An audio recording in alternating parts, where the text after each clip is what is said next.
How we doing, ladies and gentlemen? My name is Cam Rogers. Hit me up on Twitter at Mr. Rogers and 99 for all of the latest NFL insight out there. The New England Patriots victorious last night on Thursday Night Football, 38-24 over the Indianapolis Colts. Tom Brady joins the 500 touchdown club as the Patriots steamroll the Colts per usual. I thought this was actually going to be a low-scoring matchup of sorts, but that was not the case. 38-24, your final in that one. Sony Michel with 18 carries, 98 yards on the ground. James White continues to ball out at the running back position.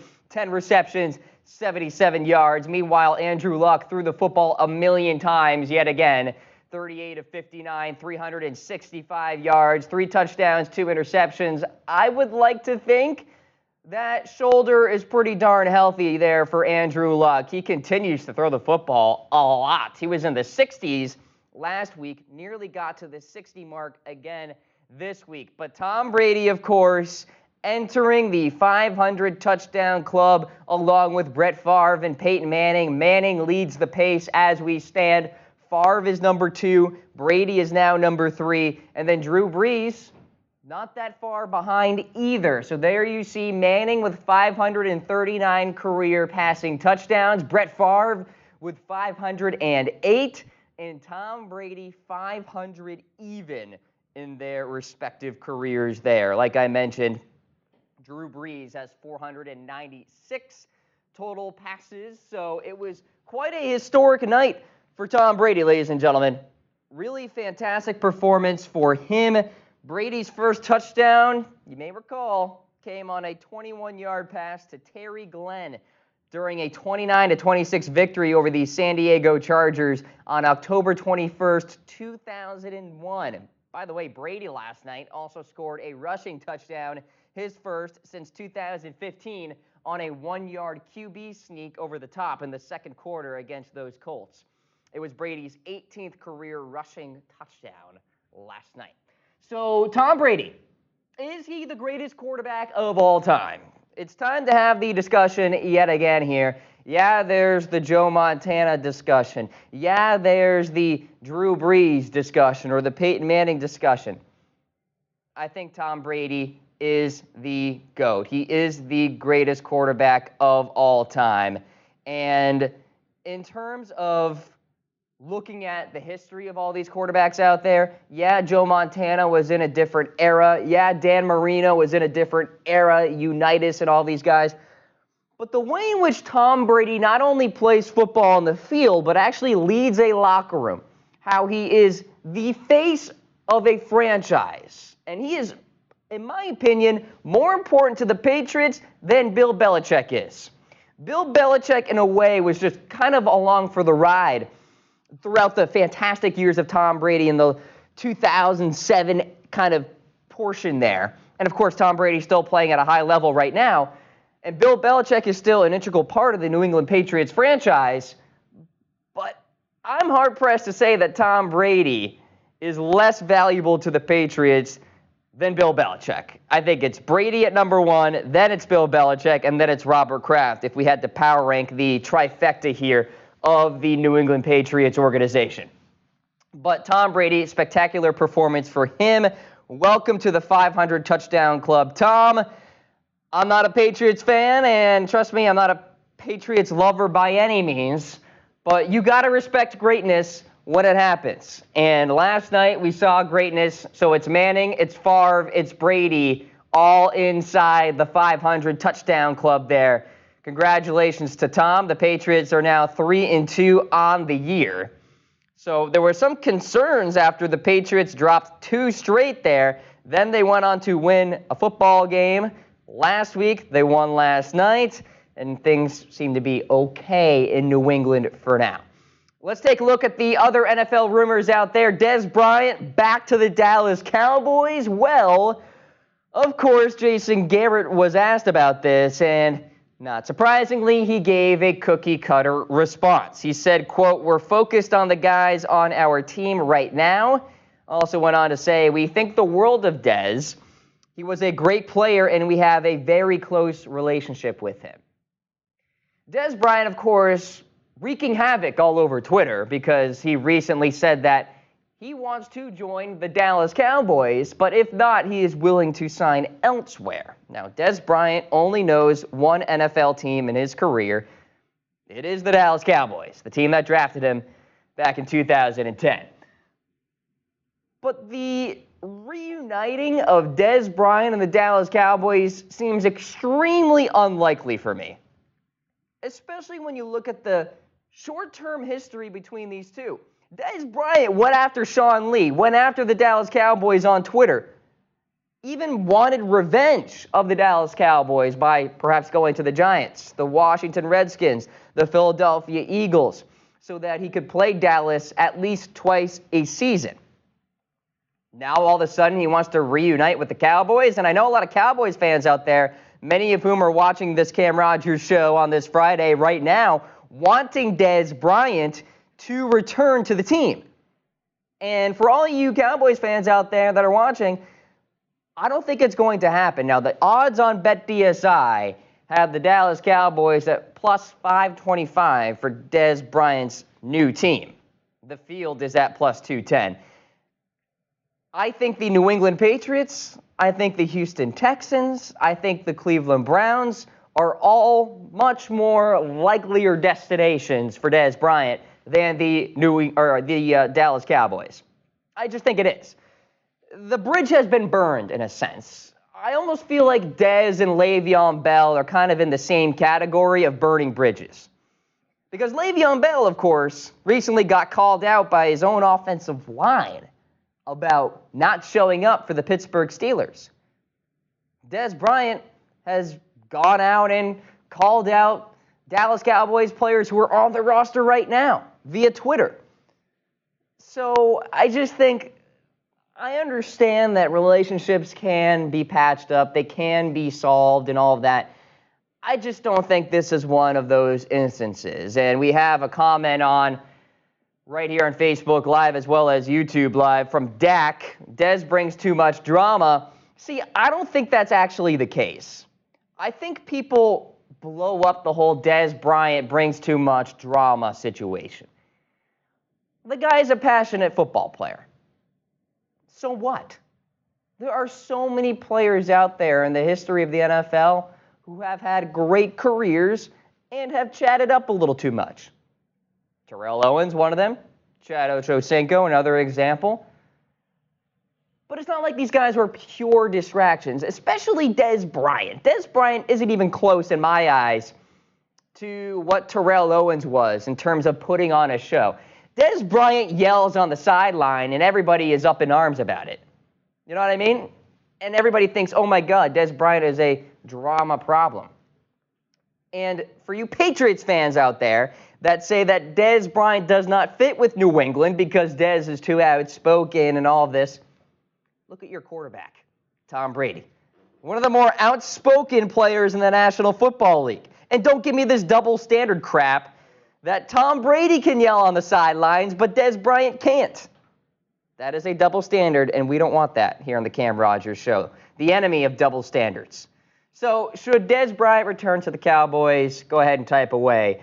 1 for yes, 2 for no. Vote on YouTube Live as well as Facebook Live. I'll be tracking what you guys say. We have Debbie typing with 1, Robert, Jeanette, C. Dan chiming in as well. Continue to lay out your thoughts about the future of Dez Bryant. Here's what I'll say.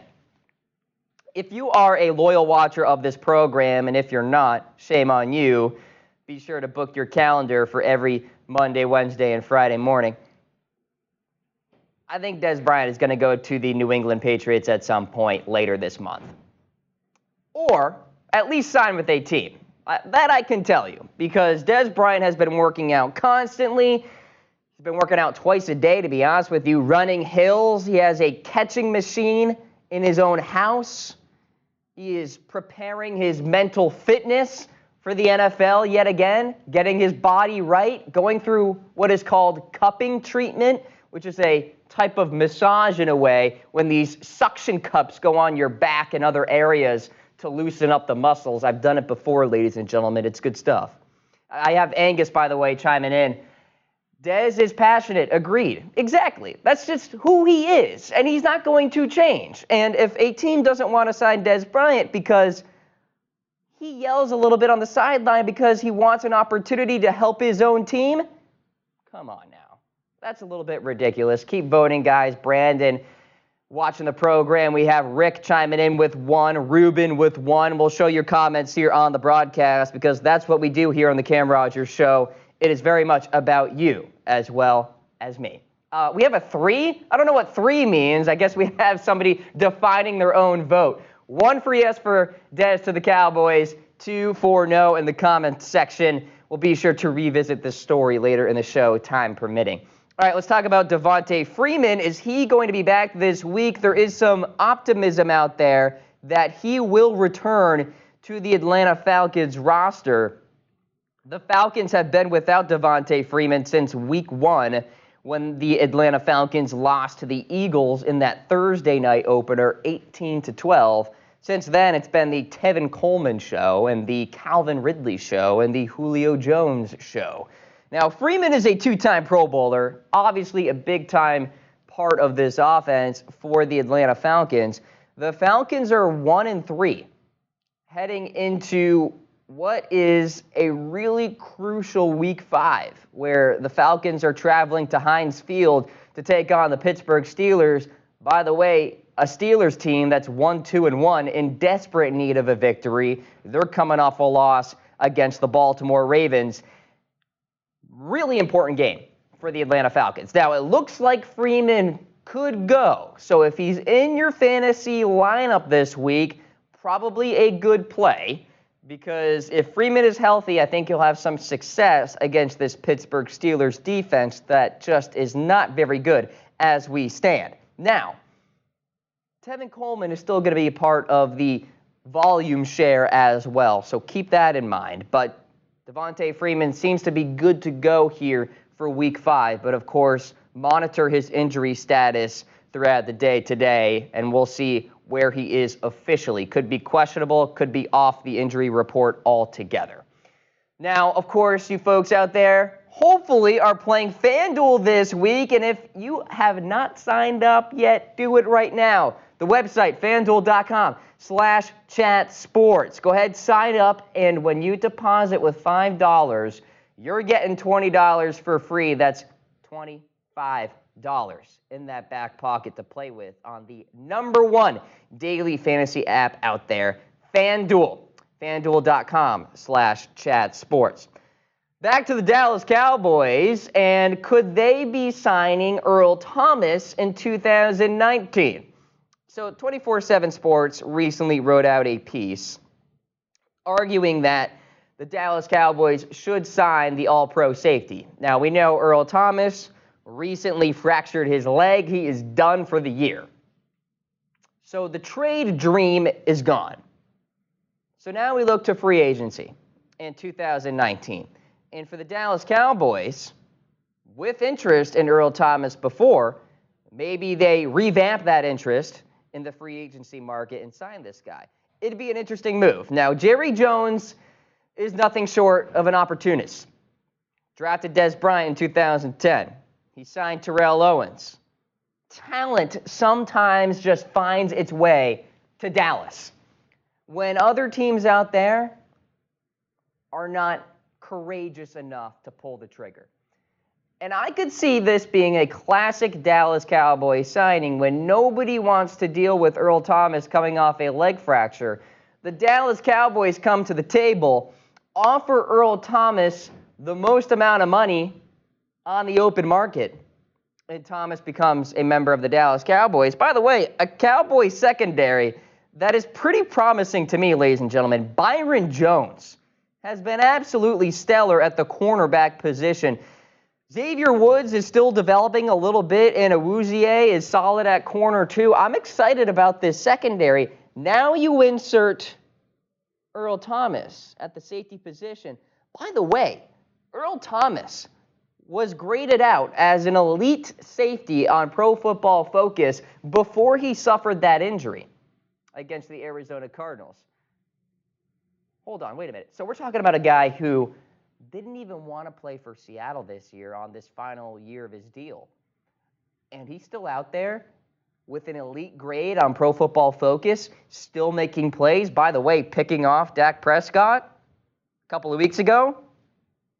Imagine if he actually plays for a team he wants to play for that actually values him, the Dallas Cowboys.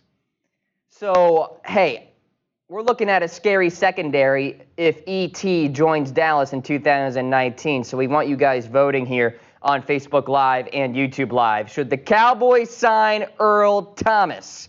Y for yes, N for no in the comments section. Let me know what you think about Earl. I know you guys out there want Dez Bryant to return to the Cowboys. I actually think Earl Thomas, being a member of the Cowboys in 2019, is more likely than Dez Bryant returning to the Cowboys in 2018. All right, next up here on the list, could Lincoln Riley be headed to the National Football League? This is pretty stunning to me. So Albert Breer said that Hugh Jackson could be on borrowed time as we stand with the Cleveland Browns. Now, Hugh Jackson, of course, the head coach there, not a lot of wins to show for as the guy in Cleveland. Maybe Hugh Jackson is the first NFL coach to be fired, and the Browns look to Lincoln Riley as the next head coach. This would be absolutely stunning to me. In fact, Lincoln Riley doesn't even have 20 wins in his career as a head coach. He has very little head coaching experience. Now, he has done a fantastic job at Oklahoma so far. Had a great run with Baker Mayfield last year. Probably going to have a great run with Kyler Murray this year. But like I said, only his second year as a head coach. Are we ready to anoint this guy as a new NFL head coach out there? Now, I understand we're kind of in this trend of young head coaches in the National Football League. Mike Vrabel, an example. Sean McVay, who just won NFL Coach of the Year, another example. So maybe Albert Breer is on to something here, but the other thing is, does Lincoln Riley even want to go to the NFL ranks? I think he's satisfied with where he is in college football. He is so close with these Sooners to winning a college football playoff national championship. Why not stay with Oklahoma and go ahead and perhaps contend for a title? I think that makes more sense for me. The Sooners fans love him out there. Large game Lincoln, as they call him. So, hey, I think he's going to stay in the college ranks, but eventually he may come to the NFL. I don't think it's in the short-term future, perhaps the long-term future there for Riley. I think he's fine with Oklahoma as we stand. But I will say Hugh Jackson could be the first NFL coach to be fired this year, especially if the Browns continue to lose.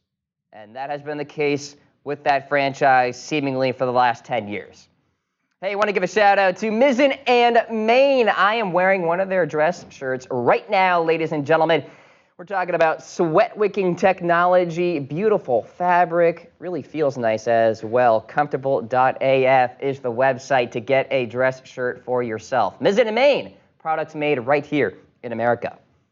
All right, so speaking of Baker Mayfield, is he the next Brett Favre? So the Browns and the Baltimore Ravens are doing battle this week. And the Baltimore Ravens' new defensive coordinator, Don Wink Martindale, as they call him, compared Baker to Brett Favre and John Elway. We're talking about a guy who has 7 quarters of NFL experience. So, you know what I said to myself? I said, this is a classic head coaching PR move. And by that, I mean the best way to put an opposing team in a false sense of security is to talk them up. Bill Belichick does it every week. See, Bill Belichick hates questions about his own team, but he loves questions about the opponent because that's when Bill can get all fluffy and nice about the team that the Patriots are going to play because that gives them complacency, right? And then they come out flat in that game. That's what Martindale, I think, is doing here. with Baker Mayfield, because Mayfield, we know, has an ego. And if you heighten that ego just a little bit more, Baker's going to come up firing in that Browns game against the Ravens, coming out of that tunnel. Interception after interception, complacency starts to settle in there and all that. So, I mean, it's a possibility. Now, it's also possible that Martindale was actually sincere with this, saying that Baker Mayfield could be the next Brett Favre. Who's to say he can't? But I think it's a little early for those crazy comparisons. With that said, I think Baker Mayfield is the most polished quarterback out of this rookie class. So he's certainly in for a very fantastic career in the National Football League. But I am not going to go ahead and say Brett Favre, John Elway, these kind of guys. Hey, so remember this whole discussion about people boycotting the NFL and the NFL being in trouble and all that? Yeah, so the month of September was dominated by the National Football League. The top 15 most watched shows in the month of September were all NFL games. All of them. So we have the ranks here. Number 1, Week 1 matchup between the Dallas Cowboys and the Carolina Panthers. Number 2, the Cowboys and the Seahawks. Number 3 was that Week 1 Sunday night game between the Bears and the Packers, when, of course, Khalil Mack was on the Bears and Aaron Rodgers got hurt in that game. Patriots versus Jaguars, that was a late window CBS game. Giants and Cowboys on Sunday night. 5 most popular shows in September. 6 through 10 here. Saints versus Giants, that was a late window CBS game a week ago. Patriots versus Lions, Sunday Night Football. Falcons versus Eagles, that was the Thursday night opener to start off the season. Lions versus Cowboys, Ravens versus Steelers, that was the Sunday night game a week ago. And then 11 through 15, Vikings versus Packers, Texans versus Patriots in Week 1, Dolphins versus Patriots, Vikings versus Rams, and 49ers versus Chiefs. So, the NFL is the most popular professional sport in America. Those numbers show it. No, there wasn't New Amsterdam or CSI. Actually, I don't even think CSI is on anymore. What's another example? NCISLA. None of that stuff. No typical primetime TV or anything like that. It was NFL game after NFL game after NFL game. And fantasy football, in my eyes, is a sport in of itself. And fantasy football just brings in this new crowd of interest. And meanwhile, it's quite clear that the Dallas Cowboys and Sunday Night Football continue to reign supreme. The Dallas Cowboys, whether they go 8-8 the season prior or 12-4, continue to show out in the ratings. And Sunday Night Football continues to be the number 1 primetime show. It's absolutely unbelievable. It's great to see. The NFL is healthy. And this is despite, by the way, even though it was just recently, Eric Reid being signed by the Carolina Panthers. Now, what will be an interesting kind of experiment, if you will, is to see how the ratings, if they do, change at all when/if Colin Kaepernick gets signed. So keep in mind, if Kaepernick gets signed, if those ratings change. And I don't think they will. In fact, if they do, they get better. All right, folks, hey, we are sponsored by BetDSI. Head to chatsports.com/bet and use that promo code CAM120 when you're betting on sports all year long. We're talking about the NFL, college football, and so much more. Promo code is CAM120 for that 120% deposit bonus. So free money in the back pocket when you bet on sports this year. Chatsports.com/bet is the link. Kanye West is a big-time supporter of the 45th president of the United States, Donald Trump. Kanye West also recently took to Twitter to say that he wants to set up a meeting between President Trump and Colin Kaepernick. This is interesting, and this is also unsurprising because in a world where President Trump and LeVar Ball can get into an argument on Twitter, anything is possible, folks. Now, Kanye just wants a dialogue between Colin Kaepernick and President Trump. Now, we know that Trump has been a fierce critic of Kaepernick, particularly when he was featured on Nike's Just Do It campaign that came out, a few weeks ago, when Kaepernick was that featured athlete for this year. And I think this is actually a great move by Kanye West. In fact, this is something that I have been arguing for quite some time. Put Colin Kaepernick and President Trump in a conference room and have some sort of dialogue, because I think that is the way to go. Rather than trading barbs on Twitter and through the media, go see each other. Figure out your differences and then go from there, because I think if President Trump is willing to do that, that sets a really good example for people who have these little spats on Twitter and all that. People can learn that, hey, you can work out your differences if you show up in person and talk about things. Now, Colin Kaepernick is trying to make the NFL comeback happen. Now, those are his career stats, and they're solid. They're good enough to be an NFL quarterback. And I'm not saying a starter, but I think he is good enough to be on an active roster. That is a fact. People out there are saying that Colin Kaepernick is too bad at football to be in the NFL. That's just flat out wrong. I dare you guys to look at these rosters out there, particularly the backup position at quarterback, and you tell me that some of these guys are better than Colin Kaepernick, because they're not. They're just not. So, interesting move here by Kanye West. Now, Colin Kaepernick has yet to respond to this invitation.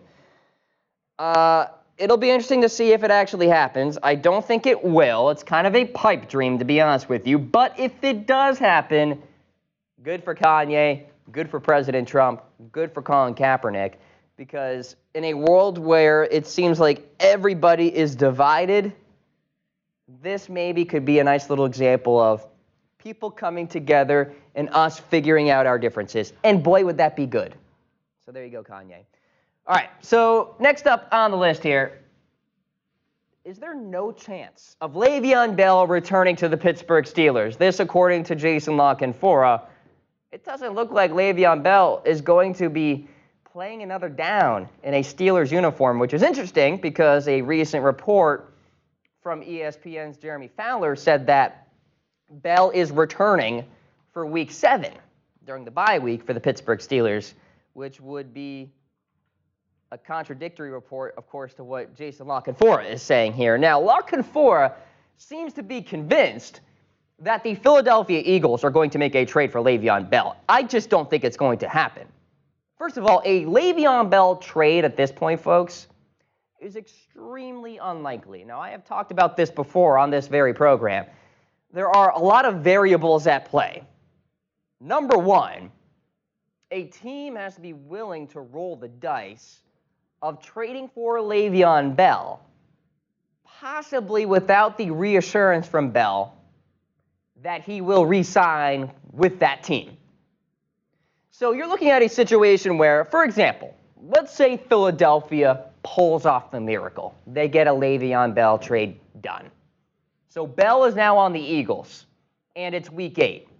So you have Bell for Week 8, Week 9, Week 10, Week 11, Week 12, Week 13, 14, 15, 16. Okay, that's a total of 9 games. Or I guess 17 too, because of the bye week. But 9 games in total in the regular season. And let's say the Eagles miss the playoffs. Okay, season's over. Bell is now a free agent in theory. Bell goes ahead and signs in free agency with the Jets or the Colts and makes a lot more money than what the Eagles are willing to offer. That's the roll of the dice I'm talking about here. So if you are a team trying to pull off a Le'Veon Bell trade, you need that wink, wink, thumbs up, under the table approval, reassurance from Le'Veon Bell. Basically, Bell saying, yeah, I'll sign with you in 2019, trade for me, get me out of here. And even then, it's not a signed contract or anything like that. Bell could be like, you know what? Actually, no. I'm going to go sign with the Colts because they're offering me way more money. So it's one of those situations. That's why I think the Le'Veon Bell trade in general is unlikely, but especially with Philadelphia because of their salary cap issues, and they also probably have to pull off a Nick Foles trade first to actually bring out some salary cap space. And this is something that Locke and Forrest said in a recent report, that Philadelphia has to pull off a Foles trade first, then engage in negotiations with the Pittsburgh Steelers to make a Le'Veon Bell trade happen. Now, with that said, Pittsburgh is actively shopping Le'Veon Bell. That according to Ian Rappaport of NFL Network. So the Steelers are trying here, but you got to wonder if they are trying less right now because of the recent reporting about Bell coming back to Pittsburgh in Week 7. All right, so speaking of trades, Tyrod Taylor recently chimed in about a potential trade for him, in which he said, quote, "We'll see." Okay. Well, of course, Tyrod Taylor struggled mightily as the starting quarterback of the Cleveland Browns and eventually got replaced by Baker Mayfield / Tyrod Taylor got hurt, so Baker went in, and then eventually Baker was named the starter against the Raiders a week ago. Tyrod Taylor is a career backup, guys. He's not a starting quarterback. He has no upside at all. He has a moderately high floor and a very low ceiling. Tyrod Taylor, maybe the best attribute that he has, he doesn't turn the football over, but he also doesn't make any plays. Yeah, he can make a few here and there with his legs and all of that stuff. The reality is his stats this year, in terms of his completion percentage, less than 50%. He has as many touchdowns as Baker Mayfield does in 7 quarters. That ain't good. So I would be shocked to see a team out there actually interested in trading for Tyrod Taylor, to be honest with you, unless it's something extremely low, like in terms of a price tag. And I'm just thinking to myself, what team out there actually wants to trade for Tyrod? Maybe San Francisco, but I think they're happy with C.J. Beathard and Nick Mullins as we stand, although if Beathard continues to take a bunch of hits, he's going to get hurt. He took 8 hits a week ago against the Kansas City Chiefs. So Tyrod Taylor and the future for him, very much up in the air. And by the way, check on that 49ers-Chargers game a week ago. The Chargers gave up some big-time hits there on C.J. Beathard. But with Tyrod Taylor, the future with him, it's Cleveland in my eyes. I think he's going to stay there. He's going to be the backup quarterback. He is a career backup quarterback the rest of the way in my eyes.